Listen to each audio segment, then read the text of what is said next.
ব্রোকলির সবজি বানিয়ে দেখাবো। একটু আলু, একটু কড়াইশুঁটি, একটু গাজর আর সয়াবিন আর একটা ক্যাপসিকাম, আর এটা হবে হোয়াইট তেল আর বাটার দিয়ে। আর একটু দেবো টমেটো পিউরি।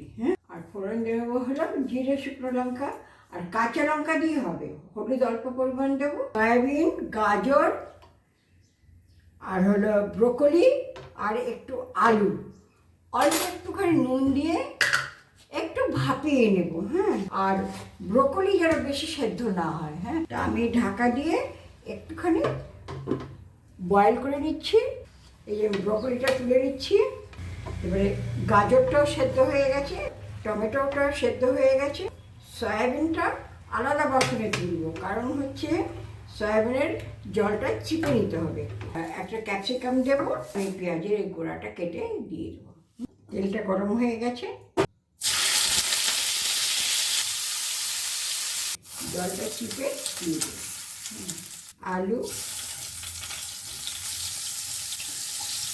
আর মটরটা একটুখানি হালকা ভাপানো আছে, এটা একদম পরে দেবো। আর পেঁয়াজ পাতার যে ডাঁটাটা, সেটা একটুখানি নেড়ে আলাদা করে রেখে দেবো। বাটারের মধ্যে আমি দিয়ে দেবো 2 কোয়া রসুন, ক্যাপসিকাম এই পাশটা দিয়ে রাখি। একটু আদা কুচি দিয়ে দিলাম, 3টা কাঁচা লঙ্কা চিড়ে দিয়ে দিলাম, জিরে দিলাম আর একটু কালো জিরেও দিয়ে দিলাম।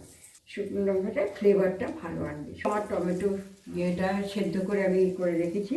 1/2 টিস্পুন হলুদ দিলাম, 1/2 টিস্পুন জিরা দিলাম, 1/2 টিস্পুন ধনে দিলাম। এবারে এই মশলাটা আমি ছেড়ে দিলাম।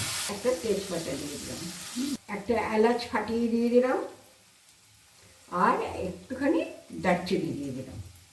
মশলাটা কষানো হয়ে গেছে, সব কিছু ছেড়ে দেবে এর মধ্যে।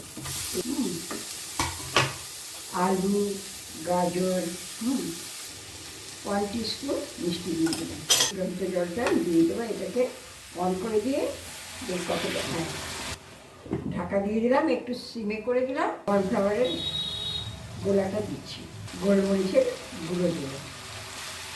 ব্যাস হয়ে গেল রান্না। সয়াবিন দিয়ে, ব্রোকলি দিয়ে, ক্যাপসিকাম এবং অন্যান্য জিনিস দিয়ে একটা ভেজিটেবল।